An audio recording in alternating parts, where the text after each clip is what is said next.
Hi, welcome to the Libertarian Alternative. My name is Mark Selzer, and my co-host today is Lauren Smith.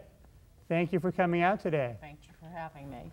So today's topic is the drug war, and we have today the author of this book, which is called Why Our Drug Laws Have Failed and What We Can Do About It, and his name is Judge James P. Gray. Thank you very much for coming out on the show. It's nice to be with you, Mark and Lauren. And what made you write this book? What brought you to writing this rather long book? And you are also a seated judge in Orange County. You're a judge of the Superior Court? Yes, I've been a judge down in Orange County for, gosh, 19 years now. It's been since 1983. Wow. So I'm not 19 years older than when I began, but somehow the clock has kept ticking. You know, I'm a former drug warrior. I was a federal prosecutor in Los Angeles, actually held the record for the largest drug prosecution in the Central District of California back in 1978, 70 kilos of heroin. That's 160 pounds or so, and that was a lot of heroin, still is. You know what the record is today? What's the record 18 today? tons of cocaine in one transaction in Sylmar. I've just started looking around me, Mark, and just noticing what's going on in my courtroom, reading, talking to people, seeing what's going on, and it just became abundantly clear to me that we were just doing it wrong. We are ruining people's lives unnecessarily, trying to enforce someone's decision as to what people will put into their bodies through the criminal justice system flat out doesn't work. And so eventually I just had to talk about it because no one was. And I held a press conference actually on April the 8th, 1992, saying that we have to do it differently. And I've been talking about it ever since. And then, of course, we're going to have 30 minutes to talk about this, or as Lauren would quickly remind me, 28. There's never enough time.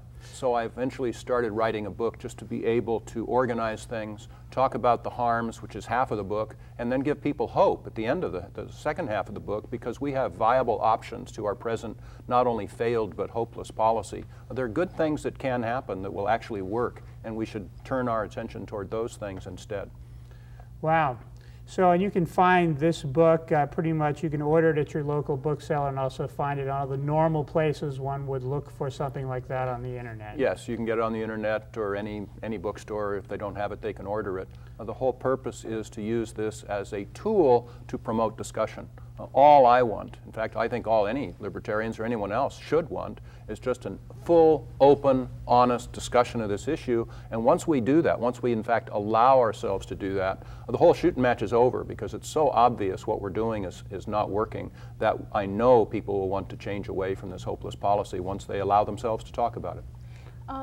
It's been said by many, you hear about it, that many politicians will not, whether they believe in it or not, put that on their platform simply because they feel as though it's political suicide. They seem to share this, and I'm curious, why do you think that is? I do think that is decreasingly. Actually, I am a little more cynical than that even now. Because more and more people are talking about this. In fact, the subheading of my book is a judicial indictment of the war on drugs, and it's not just me, Jim Gray. I quote another 40 judges from around the country that are putting in their 2 or 4 or 7 cents worth to talk about this. Unfortunately, Lauren, I think that a lot of it has to do with money. Politicians pretty much know that what we're doing isn't working. It's not workable, but it's eminently fundable. And politicians really do well, they think, of spending our money, and so they're addicted to the money. And making the drug war their red herring, their platform. That's true too. I hear over and over again, like a broken record, if we were to even consider legalizing drugs, people would go out and become addicts. It would be crazy. Well, I don't really see a decrease in that now, and I'm of the belief that in their illegality they're just creating more havoc. Alcohol is a substance. It's one of the most I don't mean to imply that one drug is better or worse than the other, but I will say that alcohol is a very inebriating substance, yet I can go and buy it. I'm not going and buying it because alcohol is legal. I'm not running out to the liquor store like a hooligan and becoming an alcoholic. And I think it's ludicrous. I agree with you. I think it's ludicrous for anybody to attempt to use that as a platform or as a reason. There are basically two tired and false reasons that people will give as a justification. One is just that if we were to change our system, everybody, we would become a nation of addicts, which is just downright dumb. In fact, I heard a story, and I don't know if this is true or not, but it certainly makes sense to me, that there was a survey, and the survey asked numbers of adults, if we were to legalize cocaine and make it fully available on every street corner, something like that, how many of you are going to start using cocaine? And it came out that 4 or 5% of the people said they might try it. The follow-up question was, how many of you people that your neighbors are going to use cocaine? And fully 80% said that they were, which is basically like everyone standing in a circle pointing to the person on their right. I mean, it's really downright stupid. But the other simply false reason is, no, if we were to change our system, this would send the wrong message to our children. And of course, that's downright dumb also. Well, then what message are we sending our children that alcohol and that tobacco is, it doesn't make sense. Yeah, the fact that alcohol is legal does not send the message to our children that it's okay to drink it. Or cigarettes, that's right. Or cigarettes. Yet more and more people every day are going to 12-step programs, AA. More and more people every day are obtaining the patch, quitting smoking. Sure. I think perhaps that those tax dollars that could be had from doing some alternative to what is being done or not done. Could be enormous. Absolutely, to education. Sure. They're going about it the wrong way. I think that the penalization should be maybe from operating a vehicle under the influence of, as opposed they're punishing the wrong end. You hold people accountable for what they do. For what they do. If they're going to drive under the influence of, you fill in the blank, it can be methamphetamines, cocaine, alcohol, marijuana, doesn't matter. If the alcohol and the cough medicine, if they are impairing themselves and putting our safety at risk, that's the key. In fact, in my book, and I gave this a lot of thought, there are basically, in my view, 4 things that we can do that work. And you name me the problem, and these 4 things will be a major component of the resolution. The first is education. I mean, you talked to me about the problem. Education is a big plank of that, and particularly with regard to cigarette smoking. We're doing pretty well in reducing the smoking of cigarettes, not by making it illegal. And they're legal. But that's right. So that works. Number 2 is prevention and treatment. We're pretty good at preventive maintenance for our airplanes and our automobiles and our bodies, and the same thing is true with regard to these other matters. The third is, economic incentives or other social incentives. Right now, in the war on drugs, with drug prohibition, all the incentives pretty much are in the wrong way. The incentives are to go out and make incredible amounts of money by doing this, and also the glamorization of this stuff really comes into play as well. So let's turn those things around. And the fourth is, shockingly as it might sound, individual responsibility. Now, I know that's a foreign concept to a lot of people, but that's what you want to do. You focus on individual responsibility, and I think libertarians have focused on that. But we need to turn up the decibel level, because individual responsibility is key. Yeah, people tend to make the government their parents in course. Every aspect, and Of that's course. that victocrat type of mentality and the I'm not to blame mentality. I mean, Sure. a family friend just was drunk and killed somebody, with car, vehicular homicide. Bad stuff. And alcohol's legal. This just makes no sense. It's a circle. Lauren, we actually in Orange County had probably the first drug court in the country. Back in 1984, we actually screened out problem alcohol users, people that were coming in with DUIs, and would screen out the people that were addicted, or alcoholics. We called them high-risk problem drinkers, but you know what we meant. And were able successfully, using the probationary system, to take them off alcohol because their drinking now was a problem for our safety. And the secret, the message there is, you can do exactly the same thing with regard to these other dangerous, sometimes addicting drugs, by holding people accountable for what they do, but you don't need the drug to be illegal in order to do that. And then you use the criminal justice system in the way that it really was intended and is pretty well equipped to structure namely with people's conduct where you have a complaining witness. You have someone who's going to say, you know, I was driving and they creamed me in the intersection and I got out and he smelled of alcohol. See, when I say the right things, the book falls down. So at any rate, that's something that we're proud of in Orange County, and we should expand that to these other sometimes dangerous drugs. But otherwise, the drugs are just things. And there's something you didn't mention, and I wonder if you agree that drugs in their illegality is creating more societal problems that would be otherwise eliminated. For instance, the war on terrorism versus the war on drugs.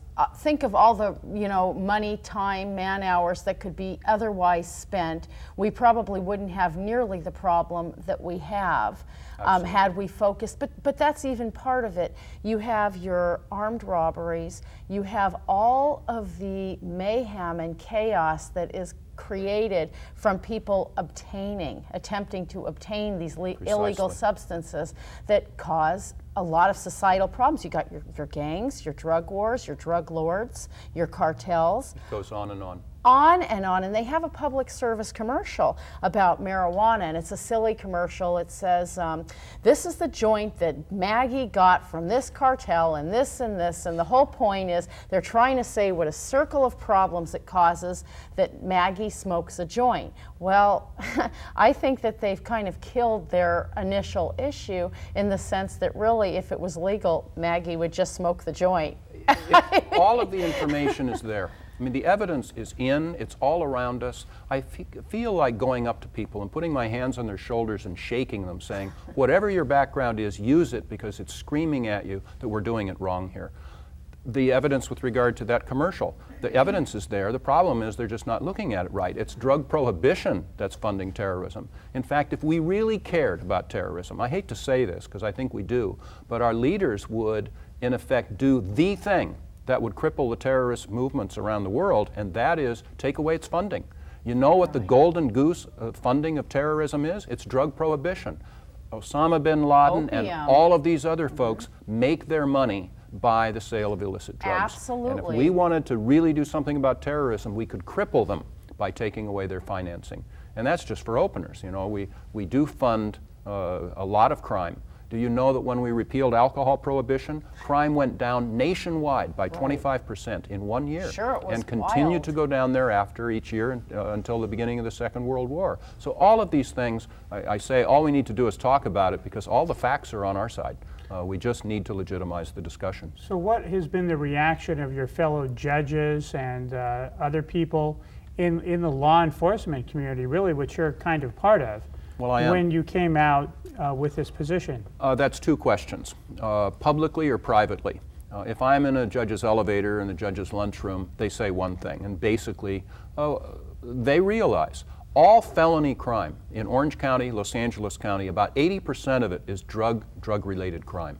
Now that means about half of it, say 40%, is straight drug crime, the possession with intent to sell, the crime that I'm going to perpetrate on you if you're trying to move into my territory and the rest of that. But the other 40% is the crime, like Lauren was saying, for the people that are drug addicted, that they burglarize your house or your car, or the check offenses or shoplifting, all of this panoply of crimes in order to get the money to buy their drugs. And so the judges realize this. 80% drug-related crime is a pretty conservative figure. So they realize what we're doing isn't working.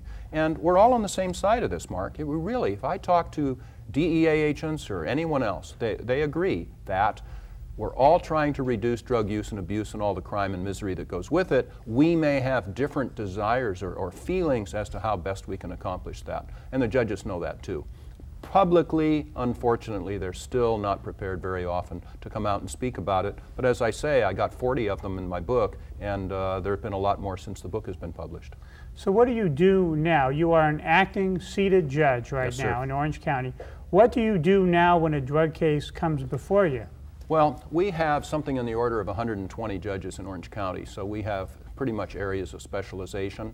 I have a lot of background in criminal. I was a federal prosecutor. I was a Navy JAG criminal defense attorney, and then on the municipal court I did about 80% criminal.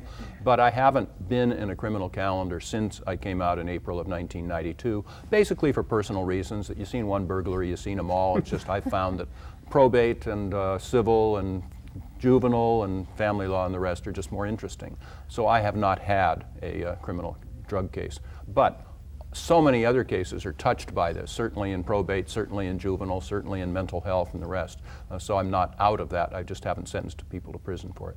So there was one judge, I believe, before you came out that was refusing to even hear drug cases. I believe it was in Florida. I'm not quite sure.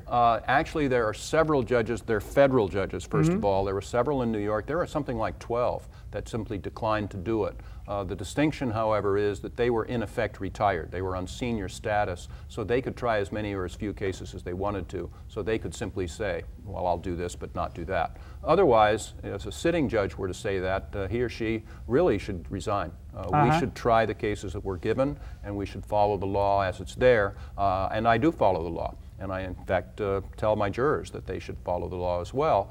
However, I don't have to do it quietly, and that's why I'm here. People should understand what we're having to enforce. There have been times in which very conservative federal judges, appointed by those liberal radicals, Richard Nixon and Ronald Reagan, for example, have literally been in tears because the law has required them to sentence such and such a person to a draconian sentence. And they know it's wrong, they know it's inhuman, they're actually in tears doing it, but they've had to do it because of mandatory minimum sentencing. If that's the case, let's take a look at our laws. It's time to address this. And I can tell you, the United States of America leads the world in the incarceration of its people. Here, we're #1 does not make me proud. There must be a better way. And of course, most of the people that are incarcerated are people of color. I swear to you, we're both, I guess, are all Caucasians here. If our children, or if we were incarcerated to the degree that blacks and Hispanics were, we would have changed away from this failed system decades ago because we wouldn't stand for it. And I'm shocked that we haven't had a lot more of an uprising from these various other communities because their people are unnecessarily imprisoned, and it's just the wrong way to go for any reason you can think of. So this has also led you to join the Libertarian Party. It has. Can you talk a little bit about that decision? Well, you know, I'm shocked now that I think about it that I didn't do this long before. If you're going to wait for the Republicans, and I'm a lifelong Republican, I ran for Congress as a Republican and feel that that was my philosophy. But if you're going to wait for the Republican Party to change away from this failed and hopeless policy, or the Democratic Party either, you're going to become a very, very old person before it happens, if then. It's not going to happen. Certainly. And it's the most critical issue facing our country today. I was a Democrat, and that was kind of the last straw for me. I realized that there was no difference in the growth of government between the two parties, which was an issue I was with, and then also the Democrats supported the mandatory federal minimums. Yes. This was passed when the Democrats were in control of the House and the Senate. Then it was signed by Ronald Reagan. And when they did that, I saw the Democratic Party on social issues moving to the right. And at that point, I left and joined the Libertarian Party as well. Well, they all try to out-radicalize the other. And you can start with Richard Nixon and look at every president thereafter, with the possible exception of Gerald Ford, who almost actually did something intelligent with regard to marijuana, and for reasons I'm not understanding, backed away from it. But otherwise, they all have just gotten more extremist, each one as we've gone along. And it's just a hard thing to see. I actually believe it would hurt the cause, though, your cause, if they were to legalize marijuana, because that's just marijuana, is what I mean, because that's taking away from the issue. The issue isn't to imply one drug is better or worse than the other. The issue is to imply that what we are, I mean, you can say all drugs are bad, but the issue is to imply or to state that what we're doing isn't working. By legalizing one drug, you're kind of taking away from the overall issue. I understand that, and it depends your approach. My view as to why the federal government is just apoplectic, extremist about keeping any form of marijuana becoming on a regular basis. Why they're so extreme against hemp, which is just downright stupid. Well, they've appointed themselves medical people in a sense. And then you're talking the medical marijuana also, which is, it's a no-brainer. If a medical doctor believes that somebody taking chemotherapy is going to be helping him or herself by taking medical marijuana, let them. But the reason they're so concerned about it is that a full 90% or so of all people in our country country that take some form of illicit drugs, take marijuana, and if somehow you were to mainstream that and tax it or take it away from the criminal field, the sheer numbers of everybody else using everything else would not justify this colossal bureaucracy, and that's what they're afraid of. That's, in my view, why they're so extremist about the marijuana issue. And it's, I mean, I don't mean to be morbid, but these are people who have AIDS, people that have chronic illnesses that are going to die. What are they worried about, that they're going to get addicted? Of course. I mean, that's transparently stupid. They had the federal government, you know, up in Santa Cruz arresting people in a hospice center who were smoking medical marijuana. I mean, take it to a tragedy level. That is just insane. That is. And you're asking me why I become a libertarian. You look at the size of government. You look at it, the intrusiveness, the bureaucracy, as well as the spending. One of the main reasons in my lifetime why that has happened is because of the war on drugs. And that is something that, again, is not something that the Republican Party is prepared to address. In fact, they like it. They keep doing it. It's the libertarians that need to come forward now, because I believe, really, Mark, that the nation is looking to the party of principle now for leadership and guidance in this area. They may not know it yet, but they are looking toward that party. And if we can stand up, in fact, I'd like to tell you that in my view, and my recommendation to the Libertarian Party of the nation would be to make it clear that in every state and federal election in the year 2004, that every vote in favor of a state or federal libertarian candidate is a vote expressly in favor of repeal of drug prohibition. And that way, we will show the world how many votes there are against this failed policy. And so you won't be wasting your vote. In fact, I think the watchword should be, this time it matters, because what the libertarians have been facing as a third party is a lot of people agree with their issues, but when it comes time to voting, they think, oh, you know, the libertarian isn't going to win. I'm going to be throwing away my ballot. Instead of voting for the Republican or the Democrat, I'm going to vote for the lesser of two evils, and we lose those votes. But this time it matters. That is to say, every vote will be counted. And then you'll get all of these various people who really have seen these atrocities and who have formed various groups against the drug policies, the Drug Policy Alliance, the NORML, all of these various other groups, Families Against Mandatory Minimums. They should become libertarians, dues-paying libertarians, and that way the media will see, hey, there are more people that feel this way, because each vote will be seen as a vote against the drug prohibition policy. And that's where we should go. And I'm trying to lead that march, because I think it will feed on itself and will really bring some sanity back to our country. Yeah, it's very important to just me and you believing these things and stating these things isn't enough. It's important to join the party, and that way you can band together with others who believe it, and we can continue to elect more people. Are you elected as a judge, or are you appointed? The answer is yes to both questions. It is an elected position. We have a 6-year term. However, if there's a vacancy for various reasons, the governor appoints to fill that vacancy, and then the person is up again, but as an incumbent. So I was appointed in 1983 by Governor Deukmejian to the municipal court for a vacancy, and then 1989 to a vacancy on the Superior Court. I have run for office something like 5 times now, but unless somebody chooses to run against you, you win without being on the ballot. I was fully expecting, after I had my press conference, to have somebody run against me, but no one did. So, which was kind of a surprise. I was literally expecting a recall election, much less to survive to my the end of my term, but that didn't happen either. And I'm still here to talk about it and create mischief. And you're and you're considering seeking the presidential nomination of the Libertarian Party. Well, I am considering that. I am conducting some discussions. I have traveled. I was in Orlando, Florida this past weekend. I'll be going to North Carolina, and in Houston, Nevada, trying, though, to mostly push this idea of this time it matters, getting the Libertarian Party to stand up and be counted. Any vote for any Libertarian candidate, state or federal, is a vote in favor of the repeal of drug prohibition. And if that happens, people can size me up a bit. At the end of this year, I'll size up the Libertarian Party and see if they are committed to that. Because I really deeply feel that history is with us, that the country is ready for this, and I think that the politicians will recognize this as well. And then once we get a sounding and a resolve with regard to the war on drugs, then they'll start taking our other issues seriously too, which, you know, more local control and more liberty and the rest. But this is the issue that we should use at this moment. I agree with you. I think that it's a good wedge issue for us, and it's an issue that we own. It's our issue. No other political party has come out and said, hey, the drug war is insane, and we've been saying it since it started. That's right. And That's right. we used to have a lot more difficulty saying it, and now slowly but surely over the last 30 years, we've gotten other people elected who feel the same way. We have a district attorney here in California, and we also have a sheriff in Colorado.